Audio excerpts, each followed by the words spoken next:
할렐루야. 주님의 은혜와 평강이 여러분에게 함께 하시기를 바랍니다.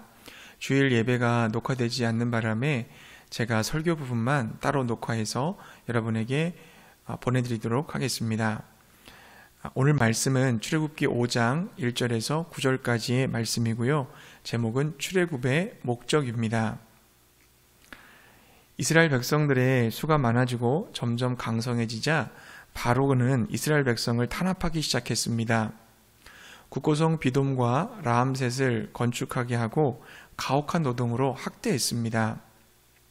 뿐만 아니라 히브리 산파들에게 이스라엘 백성들 안에서 새로 태어난 사내 아이들은 모두 죽이라고 하는 잔인한 명령을 내렸습니다. 이로 인하여 이스라엘 백성들은 끔찍한 고통 속에서 하나님께 부르짖어 기도하기 시작했습니다. 하나님께서는 그들이 당하는 고통을 보고 계셨고 듣고 계셨고 알고 계셨습니다. 때가 찼을 때 하나님은 이스라엘 백성들을 구원하기 위해서 모세를 부르셨고 모세를 돕기 위해서 형 아론을 붙여주셨습니다. 오늘 본문에 보니까 모세와 아론, 하나님이 선택하신 이스라엘의 두 지도자가 애굽 땅에서 이스라엘 백성들을 이끌어내기 위해서 바로 앞에 서는 장면을 보게 됩니다.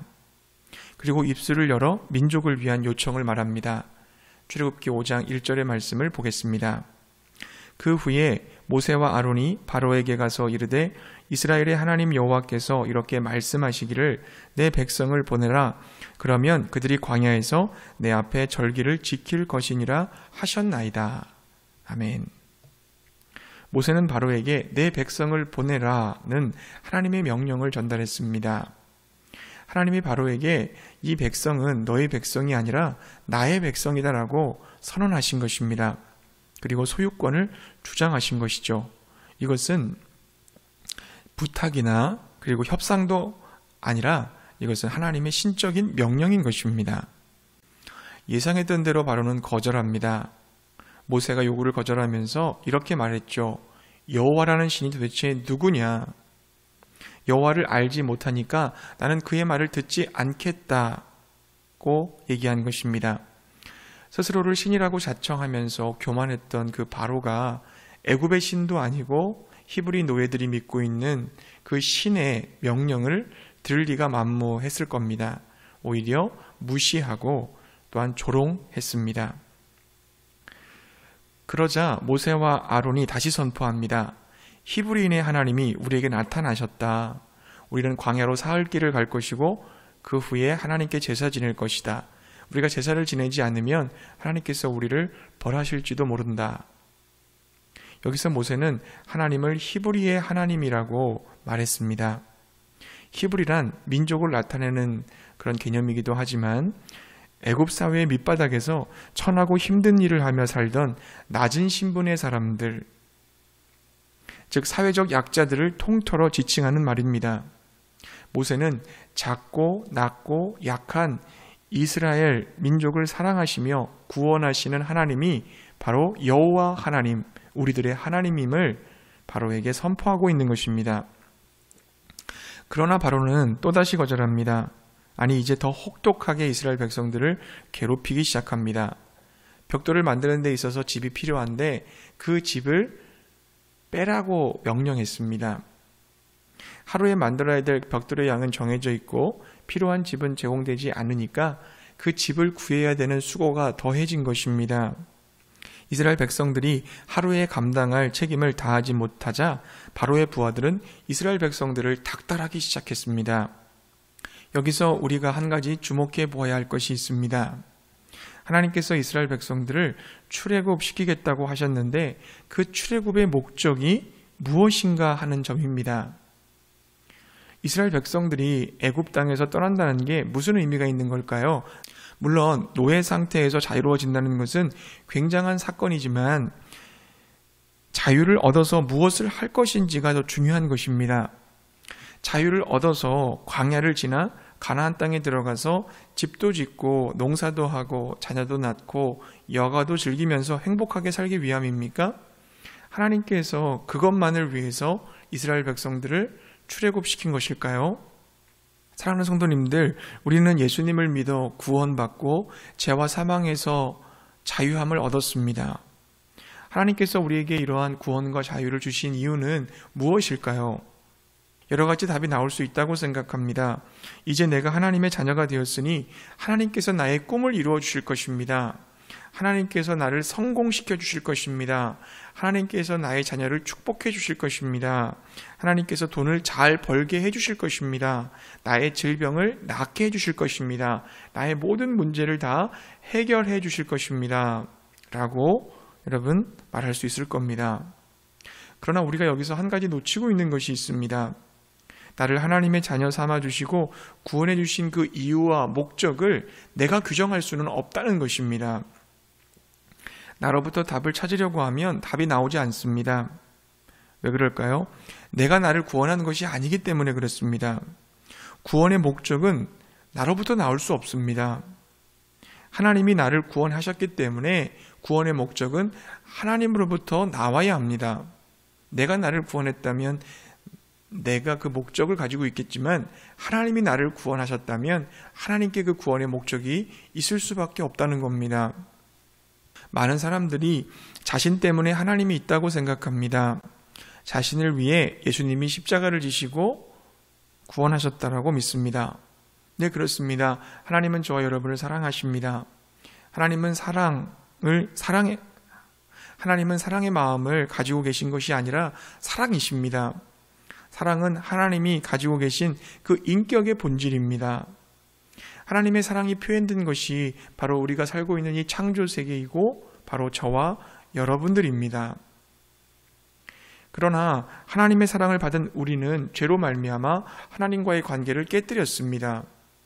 그때 하나님은 예수님을 우리에게 보내주셔서 우리를 죄의 늪에서 건져주시고 의인이라 칭하시며 하나님의 자녀로 삼아주셨습니다. 이제 우리는 나를 사랑하시고 나를 구원하신 하나님으로부터 나를 창조하시고 구원하신 그 목적을 들어야 됩니다. 원래 하나님께서 우리를 향해 가지고 계셨던 선한 계획을 우리는 알아야 합니다. 그리고 하나님의 계획대로 그 목적대로 살아야 될 줄로 믿습니다. 그런데 많은 사람들이 예수님을 믿고도 여전히 하나님의 목적과 계획에는 별로 관심을 가지지 않습니다. 그저 나의 목적과 계획을 이루는 일에 하나님이 도와주시기를 바랄 뿐입니다. 어떻게 보면 하나님을 이용하여 자신의 목적을 이루려 하는 것입니다. 물론 하나님이 우리를 도와주시고 우리의 요구에 응답해 주십니다. 그러나 그것은 AS, 애프터 서비스입니다. 우리가 자동차를 샀다고 한번 생각해 보십시오. 우리가 매일 정비소에 가서 애프터 서비스, AS 받는 재미로 자동차를 산 것은 아니지 않겠습니까? 정비소에 가서 애프터 서비스를 받는 이유는 하나밖에 없습니다. 자동차를 최적의 상태로 사용할 수 있게끔 하기 위함입니다. 자동차를 산 목적은 내가 원하는 곳에 안전하게 이동하기 위한 것입니다. 우리가 하나님께 우리의 소원을 구하고 요청하는 것은 내가 최적의 상태로 하나님의 목적을 이루기 위함인 것입니다. 그런데 많은 그리스도인들이 하나님의 목적에는 관심이 없고 자기가 원하는 것, 자기가 유익하게 생각하는 것에만, 그것을 얻는 데에만 관심을 가집니다. 마치 자동차를 타고 달리는 것에는 관심이 없고 애프터 서비스 받는 것에만 관심을 기울이는 것처럼 말입니다. 그래서 자신의 만족과 이익을 위해 하나님을 이용하려고만 합니다. 그러나 그러한 시도는 반드시 실패하고 말 것입니다. 왜 그렇습니까? 하나님의 목적을 실현하는 것이 삶의 목적이 아니라 자신의 목적을 실현하기 위해 삶을 살아가기 때문입니다. 그것을 성경은 죄라고 말합니다. 죄는 관역을 빗나간 것입니다. 하나님의 관역에 명중시키지 못하고 빗나간 상태가 죄입니다. 하나님의 목적대로 살지 않고 내 목적대로 살겠다는 것이 바로 죄라는 것입니다. 죄는 필연적으로 우리를 부자유하게 합니다. 요한복음 8장 34절은 이렇게 증거합니다. 예수께서 대답하시되 진실로 진실로 너희에게 이르노니 죄를 범하는 자마다 죄의 종이라. 죄를 지면 죄의 종, 사탄의 종이 됩니다. 마치 그물에 걸린 것처럼 무언가에 매여 있는 것입니다. 그렇다면 사람들이 어떤 것에 종로를 타고 살아갈까요? 어떤 것에 매여 있을까요? 크게 4가지로 정리해 볼 수 있겠습니다. 첫째는 많은 사람들이 원한과 분노의 쓴뿌리에 매여 삽니다. 그들은 상처로부터 벗어나지 못합니다. 용서를 통해 고통에서 벗어나는 대신 머릿속에서 계속해서 고통의 순간들을 떠올립니다. 원한을 품고 사는 사람들은 여러 가지 모양으로 분노를 나타냅니다. 침묵하며 분노를 내면하는 사람도 있고 자신의 분노를 다른 누군가에게 폭발하는 사람도 있습니다. 두 반응 다 건전하지 않으며 도움이 되지 않습니다. 분노할 때 우리가 분귀하고 있는 그 사람보다 우리 자신을 더 아프게 합니다. 우리에게 상처를 입힌 사람은 이미 자기가 한 일을 잊고 살아가고 있는데 우리는 계속해서 과거를 붙잡고 계속 고통 속에서 괴로워하고 있는 것입니다. 둘째, 많은 사람들이 두려움에 매여 삽니다. 두려움이란 매우 충격적인 경험, 비현실적인 기대, 그리고 엄격한 가정 환경으로 인해 생길 수도 있고 또 유전적인 요인으로 생길 수도 있습니다. 그 원인에 상관없이 두려움에 이끌려 사는 사람들은 종종 좋은 기회들을 놓치고 맙니다. 왜냐하면 그들이 모험을 두려워하기 때문입니다. 대신 그들은 안전한 방향으로 위험을 피하고 현재 상태를 유지하려고 합니다. 두려움은 스스로를 가둬놓는 감옥이라고 할 수 있습니다. 그 감옥은 우리가 하나님이 원하시는 사람이 되는 것을 막습니다. 셋째, 많은 사람들이 물질에 매여 삽니다.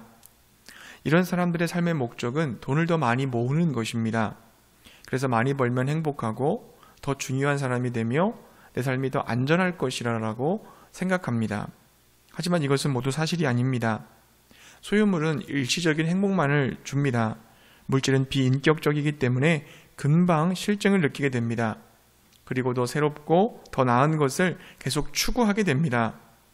본질적으로 도구로 사용되어야 될 물질이 목적이 되면 그 돈에 의해서 많은 것이 파괴되기 시작합니다.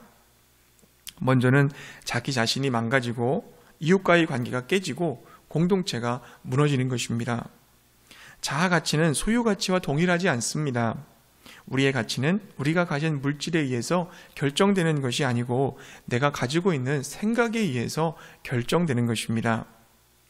돈이 많을수록 안전할까요? 돈은 통제할 수 없는 여러 가지 요인들로 인해서 한순간에 다 날아가 버릴 수도 있습니다. 마지막 넷째, 많은 사람들이 다른 사람에게 인정받는 것에 매여 삽니다.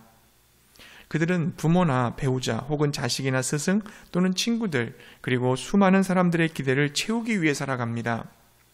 성인이 된 후에도 도저히 만족하지 않는 부모를 만족시키기 위해 노력하는 많은 사람들이 있습니다. 어떤 사람들은 주변 사람들에 끌려다닙니다. 다른 사람이 자신에 대해서 어떻게 생각하느냐에 대해서 굉장히 예민하게 생각합니다. 불행하게도 군중을 따라가는 사람은 군중 속을 헤매며 길을 잃고 말 것입니다. 사랑하는 성도님들, 내가 예수님을 믿고 있지만 여전히 무언가에 눌려 있는 것은 아닙니까? 두려움에 지배당하고 다른 사람들의 시선이 의식되고 불안하고 욕심과 쾌락에 이끌려 살고 있는 것은 아닙니까? 기쁨을 잃어버리고 평안도 없이 그저 부자유하게 살고 있지는 않은지 우리 스스로를 돌아보시기 바랍니다. 죄의 그물에 걸려 허우적거리고 있는 우리들의 모습은 애굽의 바로 왕에 의해서 압제당하고 있는 이 이스라엘 백성들의 모습과 닮아 있는 것 같습니다. 이제 하나님께서는 바로의 폭력과 착취로 고통당하는 백성들을 구원해 내시겠다고 말씀하십니다. 출애굽기 6장 1절부터 8절에 보게 되면 하나님께서는 바로에게 거절당하고 그리고 동족들에게 비난받고 있는 모세를 향하여 말씀하십니다. 나의 강한 손과 편팔로 큰 일을 행하리라. 내가 애굽 사람의 무거운 짐 밑에서 너희를 빼내며 그들의 노역에서 너희를 건지며 편팔과 여러 큰 심판들로서 너희를 속량하며 너희를 내 백성으로 삼고 너희의 하나님이 되며 맹세한 땅으로 너희를 인도하고 그 땅을 너희에게 기업으로 주겠다 하십니다. 또 하나님은 아브라함과 이삭과 야곱에게 약속했던 그 가나안 땅을 이제 너희들에게 주므로 그 약속을 성취하시겠다고 말씀하십니다. 실제로 하나님께서는 애굽에 10가지 재앙을 내리셨고 이스라엘 백성들을 애굽에서 건져내셔서 가나안 땅으로 인도해 가셨습니다. 그렇다면 우리는 다시 한번 이 질문 앞에 서야 됩니다. 하나님께서 왜 이스라엘 백성들에게 출애굽이라고 하는 이 구원을 허락하신 것일까요? 오늘 본문 출애굽기 5장 1절을 보면 모세가 바로 앞에 가서 민족을 놓아달라고 요청했을 때 뭐라고 말했습니까? 이제는 그만 내 민족을 탄압하시고 자유를 주십시오. 단순한 정치적인 메시지가 아닙니다. 모세는 우리가 광야로 나가서 절기를 지키려 하오니 보내주십시오. 우리가 사흘길을 가서 거기에서 하나님께 제사를 드릴 것입니다 라고 얘기했어요. 무슨 뜻입니까? 우리가 광야에 나가 하나님을 예배할 것입니다. 우리를 보내주십시오 라는 것입니다. 하나님께서 왜 이스라엘 백성들을 구원하셨습니까? 그들의 예배를 받기 위함이셨습니다. 이스라엘 민족을 애굽의 억압에서 해방시킨 목적은 하나님을 예배하기 위함이었다는 것을 믿으시기 바랍니다. 사랑하는 성도님들, 사탄과 죄의 권세에 눌려있는 우리들을 위해 예수님께서 십자가에 죽으시고 부활하셔서 우리에게 구원과 영생과 자유를 주신 이유는 뭡니까? 역시 하나님을 예배하기 위함임을 믿으시기 바랍니다. 그러므로 내가 살아가야 될 이유는 하나님을 예배하기 위함입니다. 내 삶의 목적은 하나님을 예배하기 위함인 것입니다. 하나님을 예배한다는 것은 하나님께 영광을 돌리는 것이요, 하나님을 기뻐하는 것이요, 하나님을 사랑하는 것입니다. 우리가 하나님을 예배하기 위해 살고 하나님의 영광을 위해 살고 하나님을 기쁘시게 해드리기 위해 살고 하나님을 사랑하기 위해 살다 보면은 그때 우리에게 진정한 자유가 임하게 됩니다. 요한복음 8장 32절 말씀 여러분 기억하세요? 진리를 알지니 진리가 너희를 자유케 하리라. 진리란 참된 이치를 말합니다. 참된 이치, 바로 예수 그리스도이십니다. 내가 곧 길이요 진리요 생명이니 나는 부활이요 생명이니 나는 생명의 떡이니 세상의 빛이니 양의 문이니 선한 목자니 나는 참 포도나무니, 바로 그렇게 말씀하셨던 예수 그리스도 안에 우리에게 진정한 자유가 임하게 되는 줄로 믿습니다. 우리가 예수님으로 인하여 하나님을 예배하면서 살게 되면 우리에게 자유가 임하게 됩니다. 신비스러운 일이 일어나게 됩니다. 어떻게 해야 하나님을 기쁘시게 해드릴 수 있을까? 어떻게 해야 하나님께 영광이 되는 삶을 살 수 있을까? 그러한 생각으로, 그러한 목적으로 우리가 인생을 살아가게 되면 나를 얽매고 있는, 나를 올가매고 있는 그 모든 죄짐으로부터 자유함을 얻게 됩니다.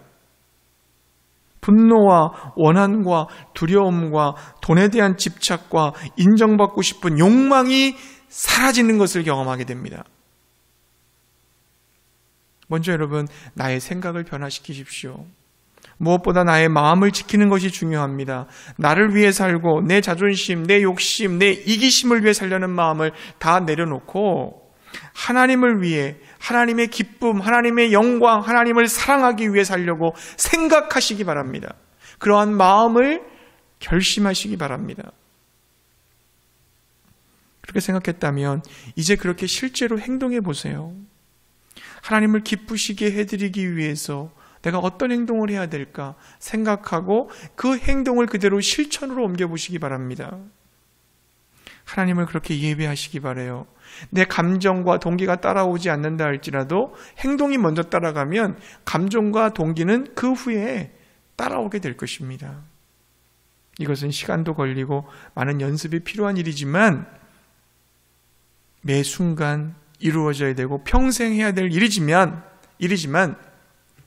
습관이 될 때까지 계속해서 해나가시기 바랍니다. 그때 우리는 진정한 진리의 사람으로 일구어질 수 있을 거예요. 진리의 사람이란 어떤 사람일까요? 진정성을 가진 사람, 진심을 가진 사람, 그리고 진실의 사람, 그 사람이 진리의 사람이 아니겠습니까? 이제 우리 삶의 목적을 분명히 해야 될 때입니다. 그리스도인은 하나님을 예배하기 위해 구원받았음을 믿으시기 바랍니다. 하나님을 예배하고 하나님께 영광 돌리고 하나님을 기뻐하고 하나님을 사랑하기 위해 산다는 것, 그것은 뭘까요? 한마디로 얘기하면 하나님께 항복했다는 것입니다. 항복했다는 의미는 하나님께 모든 것을 다 드렸다는 의미입니다. 여러분, 하나님과 싸우지 마십시오. 내가 하나님 되려고 하지 마십시오. 교만한 것입니다. 하나님께 항복한 사람은 하나님께, 예수님께 내 인생의 보좌를 내어준 사람입니다. 내가 하나님처럼 되려고 하면 내가 사탄이 될 수밖에 없습니다. 사탄은 하나님처럼 되려고 노력하다가 사탄이 된 거잖아요. 여러분, 또 다른 사람과 경쟁하려고 하지 마십시오. 내가 저 사람보다 더 의로와 내가 더 영적이야 라고 하는 이 비교의식, 열등의식, 우월의식, 이 교만함을 버리십시오. 내 자신을 완전히 내려놓으시고 버리시기 바랍니다. 하나님께 항복한다는 것은 숙명론에 빠지거나 게을러지거나 하는 것이 아니에요. 하나님께 항복한다는 것은 하나님이 말씀하시는 것에 대해서 네, 주님, 제가 순종하겠습니다, 이렇게 말하는 것입니다. 하나님께 항복한다는 것을 여러 가지 말로 바꿀 수 있을 거예요. 헌신, 예수님의 주되심, 내 자아를 십자가에 못 박는 것, 내 자아가 죽는 것, 성령께 모든 것을 맡기는 것, 무엇이라고 부르든지 간에 우리가 그것을 실천하는 것이 너무나 중요합니다. 하나님께 내 모든 것을 맡기고 그분의 뜻에 순종하시기 바랍니다. 우리가 하나님께 항복하고 다 맡기고 순종할 수 있는 이유는 뭐예요? 하나님이 우리를 사랑하시기 때문입니다. 하나님은 이 백성은 사단의 백성이 아니라 내 백성이다라고 말씀하시고, 우리가 믿는 그 하나님은 히브리의 하나님, 낮고 작고 연약한 자들을 사랑하시는 하나님, 우리에게서 나에게서 눈을 떼지 않으시고 작은 부분까지 돌봐주시며 나의 삶을 위한 좋은 계획을 가지고 계십니다. 나를 용서하시고 노하기를 더디하시고 나를 가장 사랑하셔서 자신이 가장 아끼는 외아들 예수 그리스도를 내어주기까지 사랑하신 분이 하나님 아버지이십니다. 사랑하는 성도님들, 이제 우리 하나님을 예배하기 위해 삽시다. 하나님의 영광을 위해, 하나님을 기쁘시게 해드리기 위해, 하나님을 더 사랑하기 위해 살아가시기 바랍니다. 그 삶은 가장 좋은 삶의 방법일 뿐만 아니라 유일한 삶의 방법입니다. 거기에 평안과 자유와 능력과 기쁨이 있는 줄로 믿습니다. 그것이 우리 삶의 목적이에요. 그걸 위해 살아가시기 바랍니다. 이제 하나님께 항복합시다. 하나님께 항복하고 내 모든 것을 다 주님께 내어드립시다. 그러한 삶을 살아가며 하나님의 은혜와 복을 누리며 살아가는 저와 여러분 되시기를 주님의 이름으로 축복합니다.